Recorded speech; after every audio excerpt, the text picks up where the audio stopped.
जब उन्होंने स्वधर्म कहा, स्व का मतलब है हम खुद, धर्म का मतलब है नियम, तो आत्म के नियम, वो आत्म के नियमों की बात कर रहे हैं।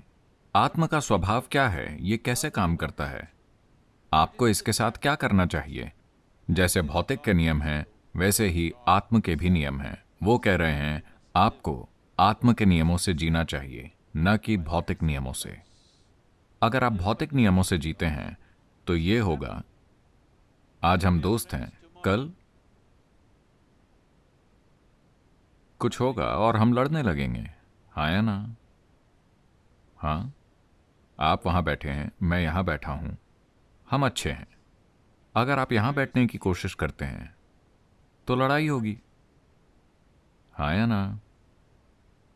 क्या ऐसा दुनिया के सबसे करीबी रिश्तों में भी नहीं हो रहा है? न केवल दो राष्ट्रों के बीच, समुदायों के बीच, समाजों के बीच, क्या ये पति पत्नी, पिता और बेटे, माँ और बच्चे के बीच नहीं हो रहा है? क्या ऐसा नहीं हो रहा है? हाँ या ना?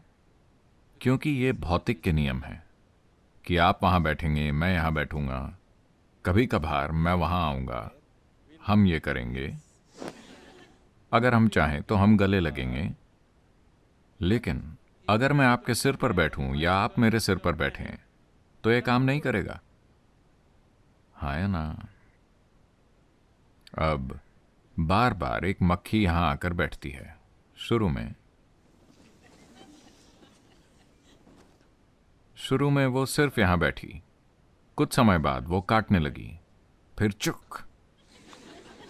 हाँ या ना? शायद आप उसे पकड़ ना पाए, लेकिन आप उसे पकड़ना चाहते हैं, है ना? तो भौतिक की यही प्रकृति है। तो कृष्ण कह रहे हैं कि अगर आप भौतिक के नियमों से चलते हैं, अर्जुन शोक प्रकट कर रहे हैं, मैं अपने भाई को कैसे मार सकता हूं, मैं अपने दादा को कैसे मार सकता हूं, अपने गुरु को कैसे मार सकता हूं, क्योंकि इस युद्ध में वो दूसरी तरफ हैं। तो कृष्ण कह रहे हैं, देखिए, अगर आप भौतिक के नियमों से चलते हैं तो आपको मारना होगा। वो दूर रहे, आप दूर रहे, कोई समस्या नहीं। अब हमारे रास्ते टकरा गए हैं, अब इससे बचा नहीं जा सकता। आज नहीं तो कल आपको मारना ही होगा। तो मारने का पल आ गया है, आप इसे रोक नहीं सकते। यह आपकी पसंद या उनकी पसंद नहीं है। यही भौतिकता का तरीका है। भौतिकता में सीमाएं होती हैं।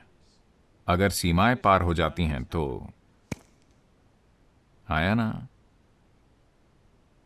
हर किसी के लिए, इस दुनिया में हर किसी के लिए आपकी एक सीमा है।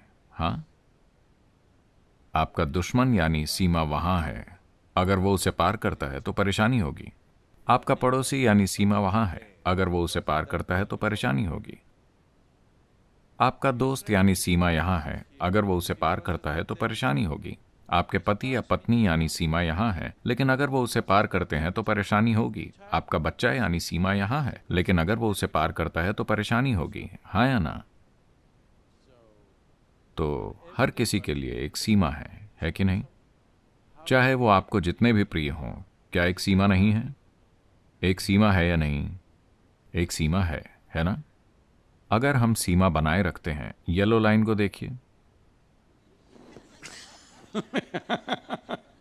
अगर आप सीमा को बनाए रखते हैं तो भौतिक दुनिया में चीजें काम करती हैं।